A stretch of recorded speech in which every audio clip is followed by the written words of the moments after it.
Doctor Zakir Naik کی آپ بہت تعریف کرتے ہیں، حالانکہ انہوں نے بھی امام ابن تیمیہ کی تقلید میں جنتی لشکر والی بشارت یزید ابن معاویہ فاسق و فاجر کے اوپر فٹ کی ہے۔ اچھا، بات یہ کہ ڈاکٹر ذاکر نائک کی میں نے تعریف جن باتوں میں کی ہے ان میں تو میں کروں گا نا، ہم تو مجھ سے مزاج ہیں، کمپیریٹیو اسٹڈی میں انہوں نے بہت بڑی ایفرٹ کی ہے۔ باقی جہاں پہ ود ان ریلیجن ان سے غلطی ہوئی ہے تو میرے علاوہ تو میرے خیال کسی کا کلپ اس طرح ریکارڈڈ نہیں ہے بائی نیم مینشن کر کے۔ آپ یوٹیوب پہ لکھیں جنتی لشکر والی بشارت، 5 لاکھ سے زیادہ لوگ وہ کلپ دیکھ چکے ہیں۔ ایک طرف ڈاکٹر ذاکر نائک کی تصویر ہے، ایک طرف میری ہے، تو میں نے اس میں بتایا کہ ان کو غلطی لگی ہے، اور ظاہر ابن تیمیہ کیسے لگی ہے، کانسٹنٹائن والی جو بشارت فٹ کر دی تھی۔ تو میں نے اس میں بتایا کہ یار وہ صحیح بخاری میں حدیث ہے، میری امت کا پہلا گروہ جو کیسر روم کے شہر پہ حملہ کرے گا۔ قسطنطنیہ تو اس میں موجود ہی نہیں، اور کیسر روم کا شہر تو حمص تھا شام میں، وہاں پہ حملہ جو کیا تھا وہ تو ابو عبیدہ بن جراح نے کیا تھا حضرت عمر کے دور میں۔ لیکن یہ کہتے ہیں کہ جی وہ حمص والا اس لیے نہیں ہے کہ حمص پہ حملہ کرنے سے پہلے ہی کیسر روم نے حمص چھوڑ کے قسطنطنیہ شفٹ ہو گیا تھا۔ چلیں ہم بھی قسطنطنیہ شفٹ ہو جاتے ہیں آپ کے پیچھے۔ تو قسطنطنیہ پہ جو پہلا حملہ ہوا ہے اب وہ یزید ابن معاویہ نے نہیں کیا، وہ تو حضرت عثمان غنی رضی اللہ عنہ کے دور میں ہو گیا تھا۔ اس وقت یزید کی عمر 6 سال تھی، وہ تو شامل ہی نہیں تھا اس کے اندر۔ صحیح بخاری سے ابو ایوب انصاری والی حدیث لے کے آتے ہیں کہ ابو ایوب انصاری فوت ہو گئے، اس لشکر کا امیر یزید ابن معاویہ تھا۔ تو حضرت ابو ایوب انصاری قسطنطنیہ کے کئی حملوں میں شریک تھے، وہ کوئی ایک حملہ تو نہیں ہوا تھا۔ قسطنطنیہ تو پھر فتح بھی ان لوگوں سے نہیں ہوا، وہ تو جا کے 9ویں صدی ہجری میں جا کے فتح ہوا ہے سلطان محمد فاتح کے ہاتھوں، جس پہ ترکی والوں نے پوری 3 گھنٹے کی فلم بنائی ہوئی ہے۔ سلطان محمد فاتح پہ اردو ڈبنگ کے ساتھ ترکیوں کی فلم بڑی زبردست آئی ہے 3 گھنٹے کی، کہ کس طرح جو ہے وہ یورپ کے سینے میں جا کے مسلمانوں نے جو ہے وہ قسطنطنیہ کو فتح کیا۔ قسطنطنیہ اب وہ ہے استنبول جسے کہتے ہیں، اسلام ان بلک۔ اسلام آباد کو اگر آپ ٹرکی میں ٹرانسلیٹ کریں استنبول بنتا ہے، تو مسلمانوں نے اس کا نام پر استنبول رکھ دیا تھا قسطنطنیہ کا۔ تو قسطنطنیہ پہ حملہ پہلا جو ہے وہ حضرت جو تھے نا عبداللہ ابن زبیر کے چھوٹے بھائی منذر، انہوں نے کیا تھا۔ اللہ سے اس پر ریسرچ پیپر بھی ابو عبداللہ جابر دامانوی صاحب کا آیا ہوا ہے۔ تو یزید تو اس میں ہے ہی نہیں تھا، کیونکہ ابو داؤد میں حدیث ہے کہ ہمارے لشکر کے امیر عبد الرحمن بن خالد ابن ولید تھے جب ہم نے قسطنطنیہ پہ حملہ کیا، اور اس حملے میں حضرت ابو ایوب انصاری ہمارے ساتھ موجود تھے، وہ ہمیں حدیثیں سناتے تھے بس۔ اور دوسرے والے حملے میں ہے کہ ابو ایوب انصاری موجود تھے اور وہ فوت ہوئے۔ تو جس حملے میں وہ زندہ تھے وہ پہلے والا حملہ ہوگا، جس میں فوت ہوئے وہ دوسرے والا، اگر 2 بھی لشکر گئے ہوں۔ اس پہ تو زبیلی صاحب نے پورا مضمون لکھا تھا۔ تو یہ خام خواہ وہ اگر انہوں نے کر دیا تو اس کی وجہ سے ڈاکٹر ذاکر نائک کی پوری زندگی 0 سے ملٹیپلائی نہیں ہوگی۔ ڈاکٹر ذاکر نائک کے تو وہ علمی لیول ہی نہیں ہے۔ امام ابن تیمیہ تو بہت بڑی پرسنالٹی ہے، اگر ان کو غلطی لگ سکتی ہے تو ڈاکٹر ذاکر نائک کو بھی لگ سکتی ہے۔ ہم نے تو ان کے بیٹے کے ہاتھ میں یہ پمفلٹ بھجوائے تھے، ان کے گھر تک یہ پمفلٹ پہنچے۔ تو باقی دیکھ لیں ان کے اس عمل کا نقصان ہی ہوا نا، ایک غلط چیز پہ انہوں نے سٹانس لیا، پھر جب ان سے دلیل مانگی تو ویسے وہ کہتے ہیں قرآن اور صحیح حدیث، جب دلیل مانگی تو کہتے ہیں امام غزالی نے فرمایا۔ تو امام غزالی تو وہ کچھ فرما کے گئے ہوئے ہیں جو آپ کے نزدیک شرک ہے۔ اور دوسری طرف بریلوی ہیں، وہ کہتے ہیں ڈاکٹر ذاکر نالائق۔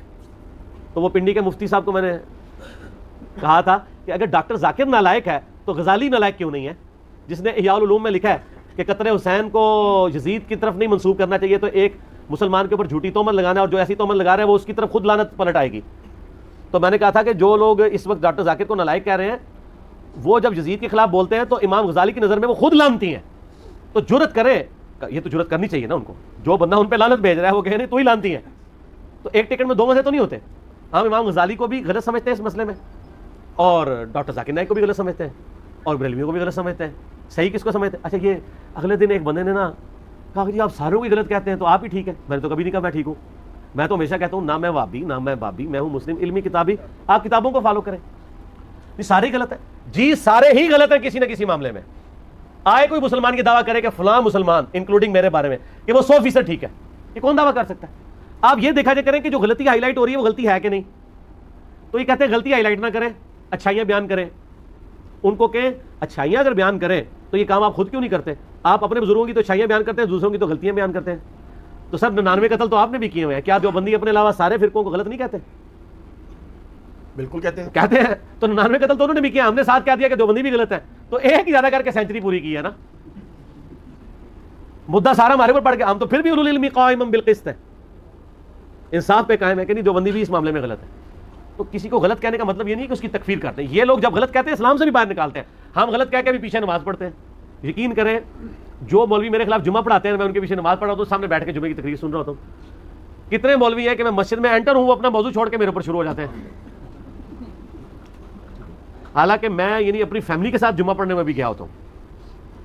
تو پھر بعد میں میری بیوی مجھے کہہ رہی ہوتی ہے ہاں پتر سنا ٹھیک ہے جی غصہ اتار لیا کیا ہوا بات کر لی اس نے دفن ہو گئی آج دنیا کو پتہ بھی نہیں ہے ختم کیا فرق پڑتا ہے یار.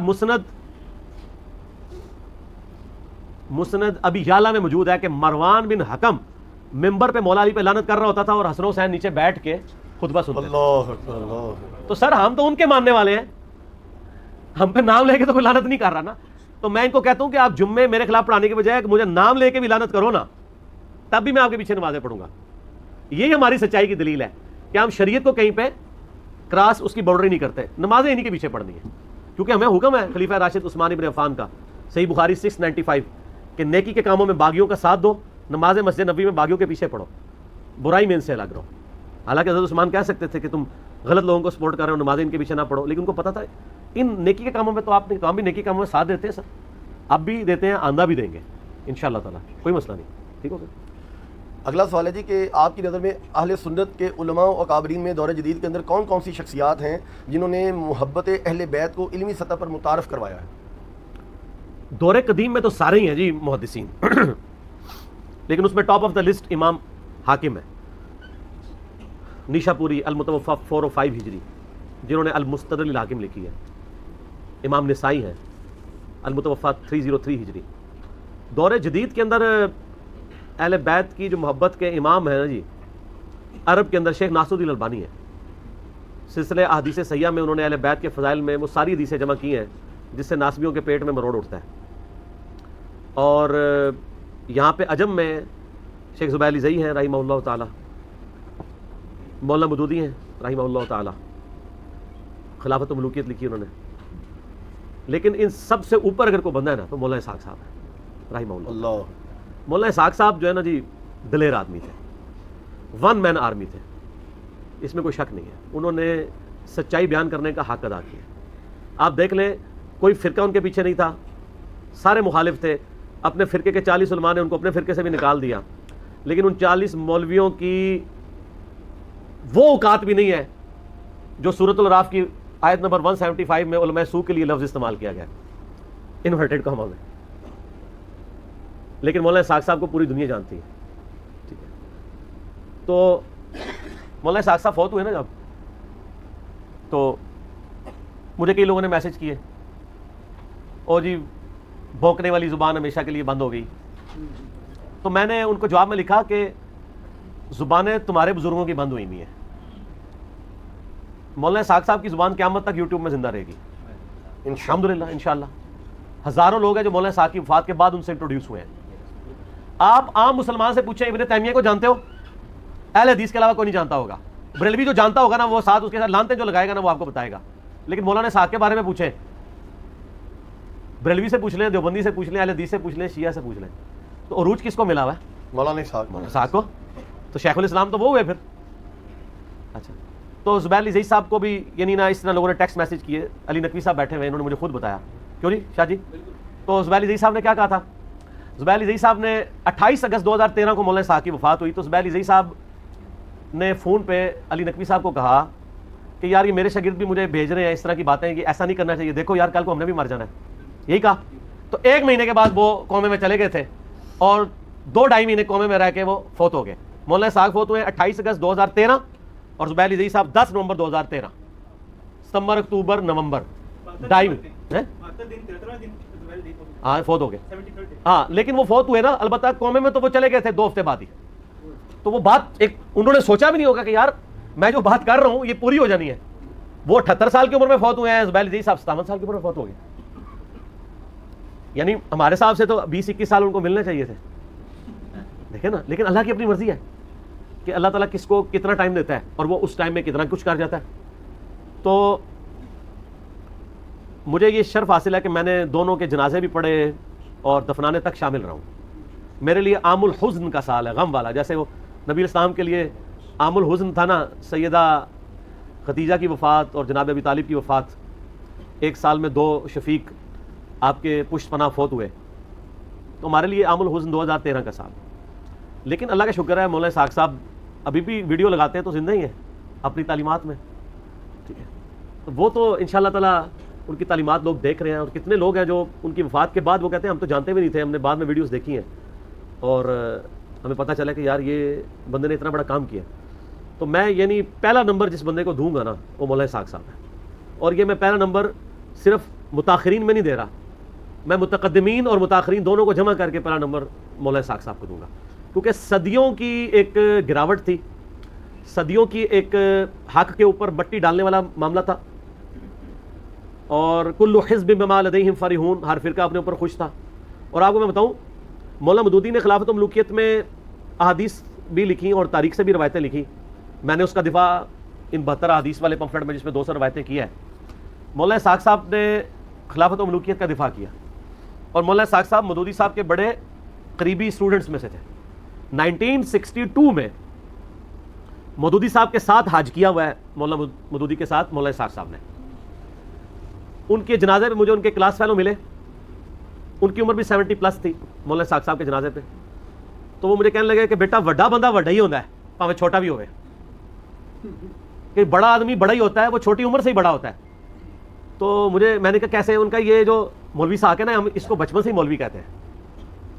کہتے ہیں یہ جب 5ویں کلاس میں پڑھتے تھے نا, ہم لوگ تو گلی ڈنڈا کھیلتے تھے نا, تو مولوی صاحب جو ہے نا اس کے ایک ہاتھ میں کتاب ہوتی تھی, اور وہ اپنے بیل کے اوپر وہ جو پیچھے ہل چلاتے ہیں اس پہ چڑھے ہوئے ہوتے تھے, اور زمین میں حلوائی بھی کرتے تھے اور کتاب بھی پڑھتے تھے. اللہ. اور کتابیں عربی فارسی تو انہوں نے بچپن میں سیکھ لی ہوئی تھیں, یہ ان کی مادری زبان کی طرح تھی, عربی اور فارسی. تو باقی پھر پیچھے کیا رہ گیا؟ اردو ان کو ویسے ہی آتی تھی, پنجابی تو ماشاءاللہ ان جیسی کسی کی ہے نہیں تھی, انگلش بھی آتی تھی کیونکہ وہ دنیاوی پنجاب یونیورسٹی سے ڈگری ہولڈر بھی تھے, پوزیشن ہولڈر بھی تھے. تو وہ کہتے ہیں وڈا بندہ وڈا ہی ہوتا ہے. تو ظاہر ہے اتنا بڑا بندہ ایک بتدریج ایفرٹ کے بعد ایک بندہ ایک لیول تک پہنچتا ہے, اور یقین کریں لوگوں نے قدر نہیں کی مولانا اسحاق صاحب. میں آپ کو ایک واقعہ سناتا ہوں. آج دن ہے کہ ہم آج کے دور کے حسین کو یاد کریں. میں تو ان کو دور جدید کا حسین سمجھتا ہوں مولانا اسحاق صاحب کو. ایک بہت بڑے عالم دین ہے, نام لینے کی ضرورت نہیں, اہل حدیث مکتبہ فکر سے آپ جانتے ہیں ان کو, کٹر ناسبی تھے وہ. ان کی ایج آلموسٹ 65 کے قریب ہے. مولانا اسحاق صاحب کی وفات سے کچھ عرصہ پہلے ان کا تعارف ہوا, اور کہتے ہیں تعارف اس طرح ہوا کہ میری بیٹی بیائی ہوئی تھی سعودیہ میں, مکے کے اندر. تو میں حج کے لیے جا رہا تھا, تو بیٹی نے کہا پہلے ہی آ جائیں, کچھ دن میرے پاس رہے. تو کہتے ہیں میں 3 مہینے پہلے چلا گیا. آخری دن کہتے ہیں کہ مجھے ایک اہل حدیثوں کا ہی مولوی ملا, اور یہ جو اہل حدیث عالم دین ہے یہ اہل حدیث نسلی علماء کی فیملی سے تعلق رکھتے ہیں. خود بھی عالم دین ہے, عربی ماشاءاللہ لٹریچر کے ماسٹر ہیں. کہنے لگے مجھے ایک اہل حدیث مولوی نے کلپ دکھایا, مجھے کہتے ہیں یار یہ بابا دیکھو ایک بڑا گمراہ بابا آیا ہے, اور اس کی بڑی ویڈیوز لوگ دیکھتے ہیں. کہتے ہیں میں جانتا بھی نہیں تھا مولانا اسحاق صاحب کو. کہتے ہیں میں جب ویڈیو دیکھی نا تو میں نے ان کی یعنی جو انداز بیان اور ان کے ریفرنسز, اور پھر جس عربی کو پنجابی میں جس طرح وہ ٹرانسلیٹ کرتے ہیں فی البدی اپروپریٹ ورڈز کے ساتھ, میں ان سے بہت متاثر ہوا. کہتے ہیں میں اگلے دن میری فلائٹ تھی, میں سعودیہ چلا گیا, 3 مہینے تک فارغ بیٹھا تھا, وہاں نیٹ تھا, تو میں یوٹیوب پہ مولانا اسحاق لکھا تو ان کی ویڈیوز کو نہیں. کہتے ہیں میں نے 3 مہینے میں 100 سے زیادہ ان کے لیکچرز دیکھ لیے. ٹھیک ہے, تو کہنے لگے کہ میں تو خود ناسبی تھا, مجھے پتہ ہی نہیں تھا. اکثر ناسبیوں کو نہیں پتا ہوتا کہ وہ ناسبی ہیں. چیک کرنے کا طریقہ ان کو حدیث بھیج دیں, علی سے محبت نہیں رکھے گا مگر مومن, علی سے بغض نہیں رکھے گا مگر منافق, صحیح مسلم 240, تو وہ پتہ چل جائے گا, ان کو پتہ چل جائے گا وہ ناسبی ہیں. ناسبی باہر آ جائے گی. ناسبی چیک کرنے کا مدنی فارمولہ. اچھا یہ فارمولہ ہے, انہوں نے مجھے بتایا. کہتے ہیں میں نے یہ محرم کے جمعے میں یہ حدیث بیان کر دی, تو میرا ماما بہت بڑا حدیث عالم مجھے کہتا ہے حدیث کتنے لکھی ہے. میں کہا جی مسلم شریف وچ. وہ کہنا چل لکھی سی تو بیان کرنا کوئی ضروری سی. ٹھیک ہے, تو وہ بات یہ کہ وہی میں کہتا ہوں نا کہ مسئلہ یہ نہیں کہ آپ انکاری ہیں, مسئلہ یہ آپ اقراری نہیں ہے. اقراری ہو جائے مسئلہ ختم ہو جائے, لیکن پھر روٹی بھی ختم ہو جائے. وہ 2 جو علیحدہ سے پلیٹ فارم ہے وہ ختم ہو جائیں گے. وہ کہتا نہیں, میں نے جب سنا لیکچرز تو میں اتنا امپریس ہوا, میں نے وہیں سے فون کیا مولانا اسحاق صاحب سے, فون پہ بات کی, لیکن میری ملاقات نہیں ہو سکی, وہ فوت ہو گئے. اس کے بعد میں ویڈیوز دیکھنی شروع کی, کہیں سے میرا نمبر لیا, مجھ سے کہتے ہیں میں نے ملنا ہے. تو پھر وہ اسلام آباد آئے, ان دنوں میں اسلام آباد بھی ایک جگہ درس دیتا تھا, وہاں ملاقات کی. تو مجھے کہنے لگے میری خواہش ہے کہ میں مولانا اسحاق صاحب کے مرنے کے بعد کوئی ایسا کام کروں کہ ان کی روح خوش ہو جائے. تو کوئی کبھی آپ کو زندگی میں میری ضرورت پڑی تو میرے ذمہ آپ نے کام لگانا ہے. یہ بات آئی گئی ہوگی, کئی سال گزرے, تو میں نے یہ 200 حدیثیں کربلا والی جب جمع کی نا, تو میں نے اس کو عربی میں مکتبۃ الشاملہ سے پہلے عربی میں جمع کیا. تو میں نے ان کو فون کر کے کہا کہ جی آپ کے لیے کام آ گیا ہے, اس کو آپ نے ٹرانسلیٹ کرنا ہے, چونکہ آپ عربی جانتے ہیں اچھے. اگرچہ میں بھی کر سکتا تھا کیونکہ آلموسٹ ساری کتابوں کے اردو ترجمے بھی ہوئے ہیں بڑے بڑے علماء کے. خیر انہوں نے بڑی محنت سے, بڑی خوبصورتی سے, کئی ہفتے لگا کے وہ تھوڑا تھوڑا کر کے ڈاک میں مجھے بھیجتے تھے, ہم ساتھ پرنٹ کمپوز کراتے تھے, کرتے کرتے خیر میں نے اس کو پھر سیدھا بھی کیا, ذرا بریکٹس لگا کے ذرا آسان فہم بنایا. یہ صدقہ جاریہ بھی ان کے کھاتے میں ہے, اور الٹیمیٹلی مولانا اسحاق صاحب کے کھاتے میں ہے. بے شک. مولانا اسحاق صاحب کے آپ سینکڑوں لیکچرز محبت اہل بیت پہ سن لیں اور یہ ایک پمفلٹ پڑھ لیں تو کافی ہے. باقی ان کے جو 11 خلافت پہ پنجابی میں لیکچر تھے وہ اردو میں بھی ٹرانسلیٹ ہو گئے ہیں. مقصد حسین کے نام کی بک ہے.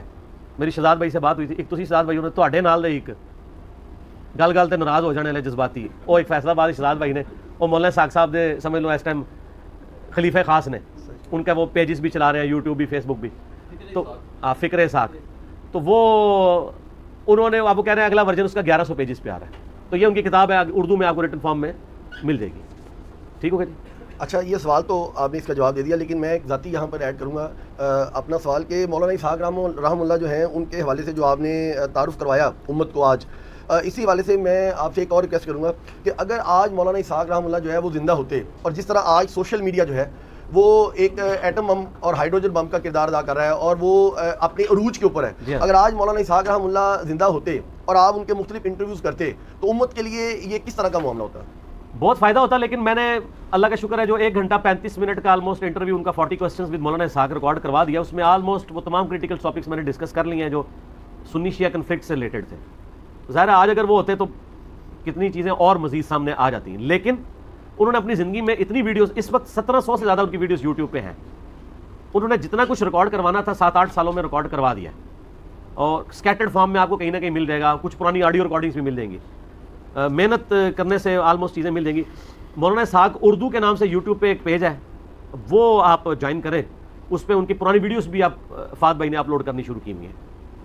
فہد بھائی جو ہیں وہ PhD الیکٹرانکس میں انجینئرنگ کی بھی ہے انہوں نے سعودی عرب سے, نسٹ میں وہ پروفیسر ہیں, اور وہی ان کا پیج شروع سے چلا رہے ہیں. تو یعنی بڑی محبت کرتے ہیں میرے ساتھ بھی. مولانا اسحاق صاحب کا میرے اوپر ایک بہت بڑا احسان ہے, چلے میں آپ کا حدیث نعمت کے طور پہ کیمرے میں بتا دیتا ہوں. دیکھیں یوٹیوب کی دنیا میں تو ہمیں کوئی جانتا نہیں تھا جب ہم نئی میری ویڈیوز آئیں, تو جب میری ویڈیو ریکارڈ ہوئی نا حسینیت اور زیدیت کا تحقیقی جائزہ مسئلہ 61, 10 دسمبر 2011 کی بات ہے, محرم کے مہینے میں. تو مولانا اسحاق صاحب کو نا کسی نے, کافی لوگوں نے فون کیا کہ اس طرح وہ آپ کے اسٹوڈنٹ ہیں. ان کا میں تو جانتا بھی نہیں ہوں اس کو, میرا اسٹوڈنٹ کہاں سے, لیکن ان کا جی اس نے جو باتیں کی ہیں نا بڑے مینیجیبل فارم میں. پھر مولانا اسحاق صاحب نے کسی طریقے میرے تک پیغام بھجوایا کہ مجھے فیصل آباد آ کے ملو. تو ان کو کسی نے CD دی, انہوں نے دیکھی, بڑے خوش ہوئے, اور پھر ہم 23 مارچ 2012 کو جمعے کے دن ان کے پیچھے جمعہ پڑا تھا جس میں نے وہ ان کا انٹرویو ریکارڈ کیا تھا. وہ میری پہلی اور آخری باقاعدہ ملاقات تھی. اس سے پہلے سر ایک دفعہ 1 to 1 ایک تقریب میں نے ان کو دیکھا تھا, لیکن ملاقات ہوئی تھی. اس ایک ملاقات میں نے ان کو ایک انتہائی شریف النفس اور دلیر انسان پایا, اور واقعی ایک ٹرو مسلم, صرف ایکٹنگ نہیں, ایز انسان بھی بہت اچھے انسان تھے ماشاءاللہ. تو ان کے جو یوٹیوب کا چینل تھا نا مولانا اسحاق, اس وقت اس کی میرے خیال ہے 20-25 ہزار سبسکرائبر ہوں گے بڑی مشکل سے, اب بھی تھوڑے ہی ہیں, 62,000 ہے. تو فہد بھائی نے جب ویڈیو سنی نا تو انہوں نے مجھے کہا جی آپ مجھے اجازت دیں میں آپ کی ویڈیو نا مولانا اسحاق کے چینل پہ چڑھا دوں. میں نے کہا چڑھا دیں. وہ جب ویڈیو چینل پہ چڑھی تو ان کی ویورشپ تو زیادہ تھی. وہ ویڈیو مجھے یاد ہے کہ وہ 1-1.5 ہفتے میں 5-6 ہزار لوگوں نے دیکھ لی. اس وقت تو ہم 5,000 پہ خوش ہو جایا کرتے تھے, ٹھیک ہے, آپ تو گھنٹوں میں 5,000 لوگ دیکھ لیتے ہیں. اس کی وجہ سے میرا تعارف تمام حلقوں میں ہو گیا. پھر جب ہم ویڈیو چڑھانی شروع کی 2015-16 میں, پھر آہستہ آہستہ, اب تو آپ دیکھ لیں ماشاءاللہ ہمارے چینلز کہاں پہ. مجھے یاد ہے صحیح طریقے سے 2014-15 کی بات ہے, مجھے تو یوٹیوب کا انالیسس بھی دیکھنے نہیں آتا تھا. تو میں فرحان بھائی کے ساتھ بیٹھا ہوا ادھر, تو فرحان نے مجھے بتایا کہ جی اس مہینے 80,000 لوگوں نے نا ہمارا یوٹیوب کا چینل دیکھا ہے پورے مہینے میں. میں نے کہا یار 80,000 لوگوں نے. آج اللہ کا فضل ہے ہمارے ایک چینل کو 2.5-3 لاکھ لوگ روزانہ دیکھ رہے ہیں ماشاء اللہ تعالیٰ. اس ٹائم مجھے وہ کہتا نا کہ روز کا 80,000, میں نے کہا یار پھر تو کیا ہی بات ہے. تو آپ دیکھ لیں. تو اس طریقے سے ایک ان کا اس اعتبار سے احسان تھا جو میں نے ذکر کیا کہ, اور اسی چیز کو میں ذہن میں رکھتا ہوں. مجھے کوئی بھی اچھی بات ملتی ہے میں اس کو اپنے چینل سے پروموٹ کرتا ہوں. یعنی فیصل آباد میں جو بھائی تھے عامر سہیل صاحب, عربی لیکچرز والے, میں ان کو پروموٹ کیا. حالانکہ میری ان سے کبھی ملاقات نہیں, فون پہ بات نہیں ہوئی, میں نے یوٹیوب پہ دیکھا, میں نے کہا یہ بندہ صحیح کام کر رہا ہے. تو آپ اس لیے دیکھیں میں لوگوں کو پروموٹ کرتا ہوں. جہاں پہ کوئی غلط چیز ہوتی ہے, میں غلط الزام لگتا ہے, جنید جمشید سے میری کبھی ملاقات نہیں, میں نے ان کا دفاع کیا. طارق جمیل صاحب پہ حملہ ہوا, میں نے ان کا دفاع کیا. تو وہ ہم کرتے ہیں, میں یعنی کبھی اس طرح اس کو ٹیپلی جانا نہیں دیتا موقع. ٹھیک ہو.